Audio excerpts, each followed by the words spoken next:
Olá, querido amigo, querida amiga. Vamos fazer um estudo breve acerca do dom de línguas. E aqui em Marcos 16:17, Cristo diz o seguinte: Estes sinais hão de acompanhar aqueles que creem. Em meu nome expelirão demônios e falarão novas línguas. Cristo Jesus aqui já havia ressuscitado e ele, dando uma missão aos seus discípulos de pregar o evangelho, ele disse que alguns sinais iriam acompanhar aqueles que crescem nele.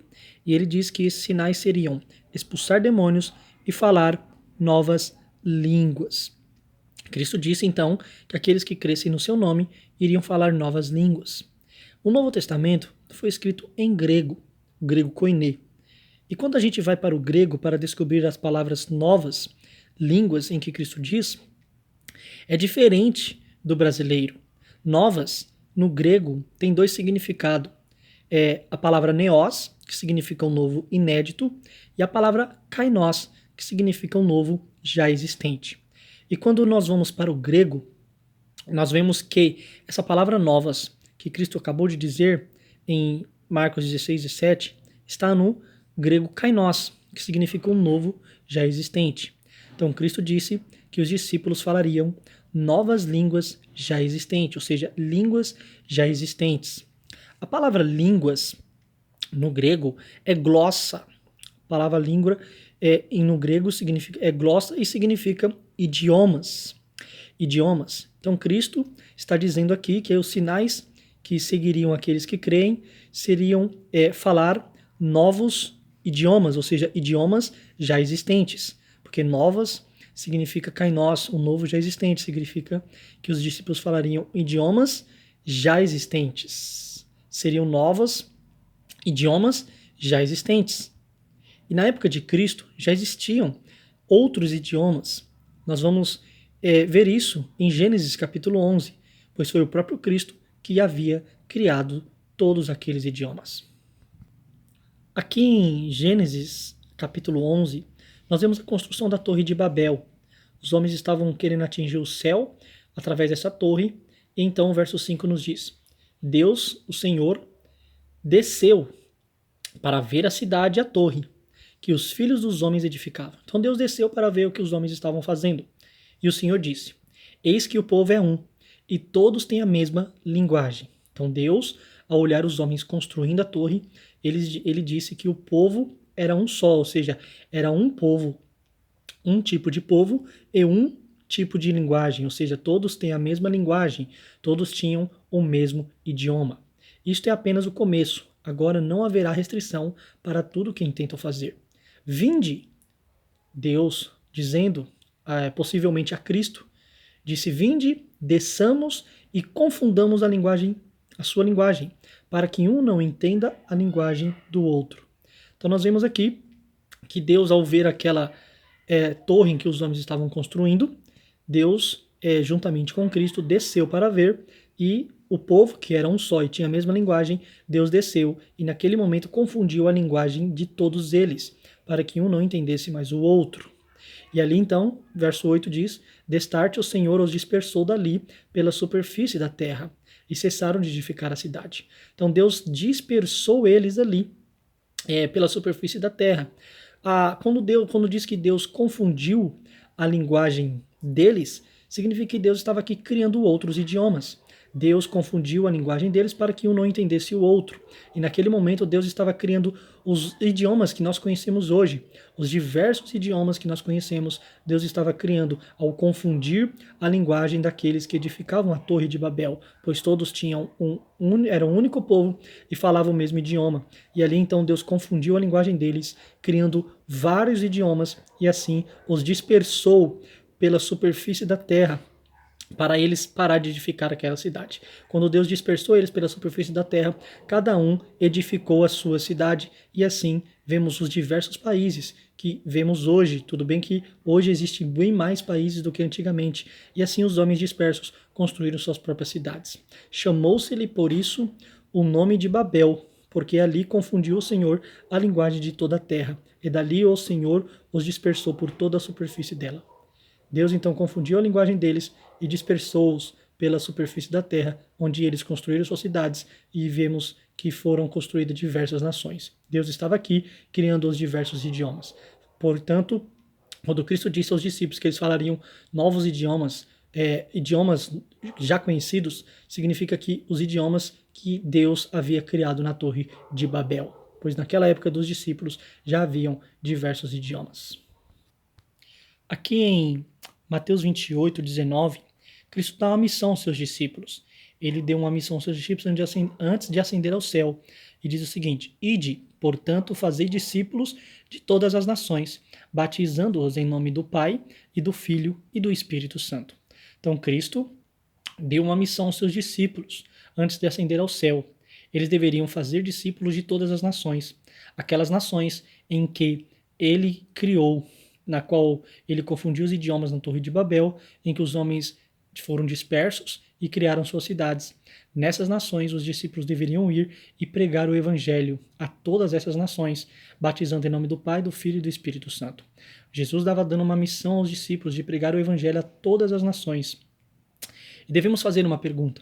Os discípulos eram homens letrados, eles não estudaram nas escolas dos profetas, eles não tinham a capacidade de pregar a todas as nações. Apenas 11 homens, pescadores, homens iletrados. E por isso Cristo prometeu que iria capacitá-los para cumprir esta missão. Nós veremos isso em Atos, capítulo 1, em que Deus dá uma promessa a eles de capacitá-los para pregar este evangelho a todas as nações. Aqui em Lucas 24, 49, Cristo disse o seguinte aos discípulos: Eis que envio sobre vós a promessa de meu Pai.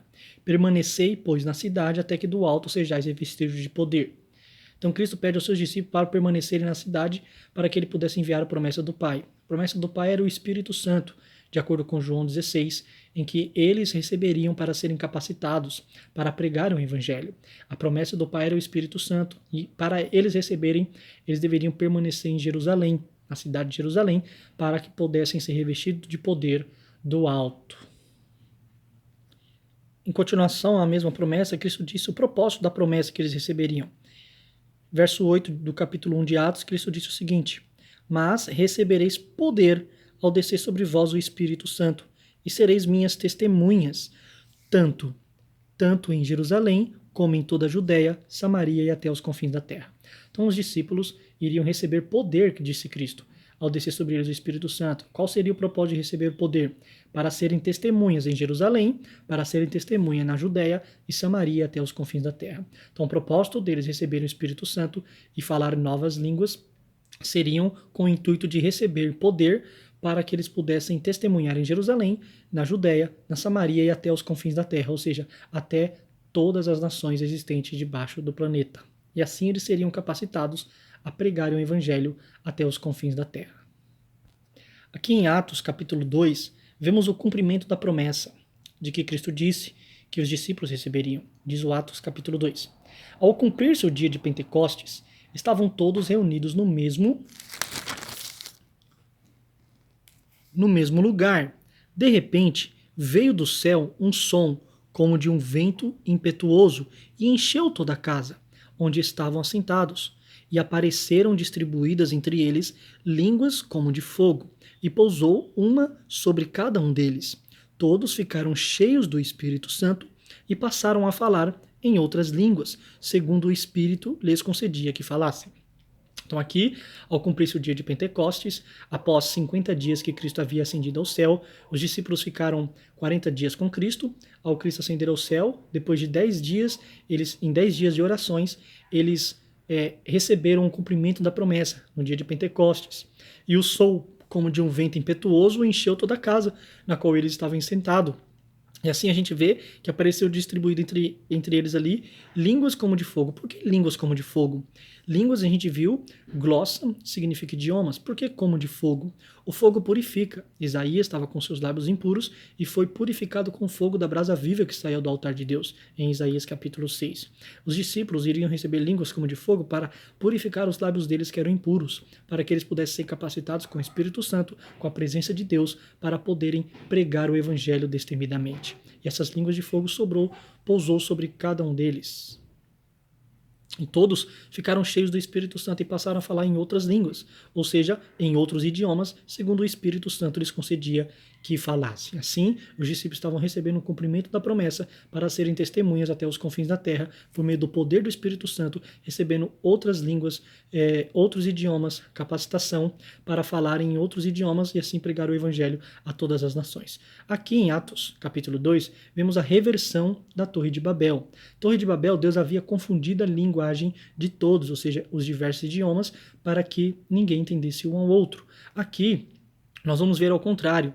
Nós vamos ver que Deus estava capacitando os discípulos com dom de línguas para que o povo pudesse entender a sua linguagem e assim o evangelho pudesse ser pregado.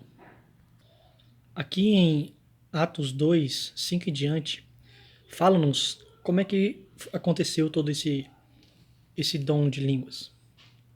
Ora, estavam habitando em Jerusalém judeus, homens piedosos, vindos de todas as nações debaixo do céu.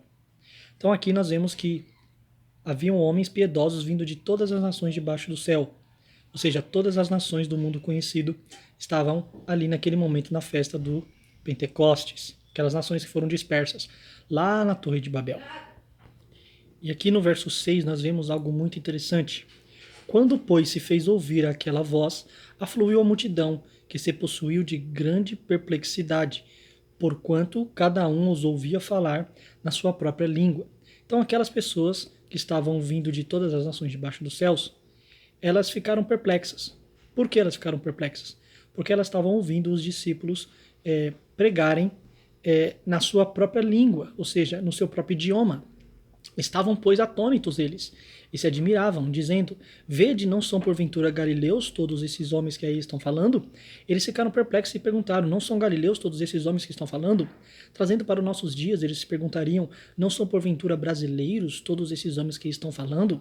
E como os ouvimos falar, cada um em nossa própria língua materna? Novamente eles perguntam: como, pois, ouvimos eles falarem, sendo galileus, na nossa própria língua materna, no nosso idioma materno de nascença?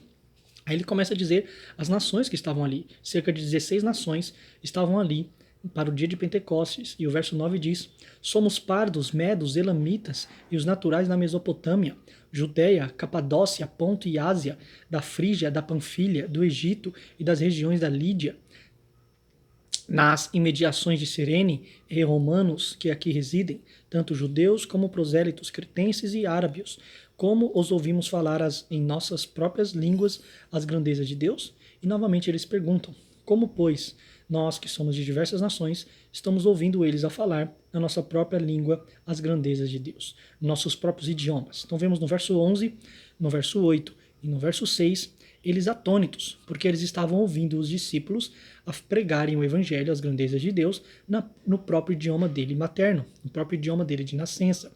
Cerca de 16 nações estavam ali, debaixo de todo o céu tinha diversas nações, e ali cerca de 16 nações estavam ouvindo os discípulos a pregar o evangelho na sua própria língua materna.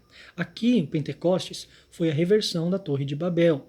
Na Torre de Babel Deus confundiu os diversos idiomas, criando ali os diversos idiomas. Aqui, Deus fez o reverso, fazendo com que todos entendessem os apóstolos, ou seja, eles pregaram o evangelho nas diversas línguas que Deus havia criado lá no início. Aqui os apóstolos foram capacitados a pregar o evangelho com idiomas conhecidos, porém eles eram incapacitados por serem letrados. Assim o Espírito Santo os capacitou, a promessa do Pai foi bem sucedida e eles puderam pregar o evangelho destemidamente. Esta é a primeira parte do estudo do dom de línguas.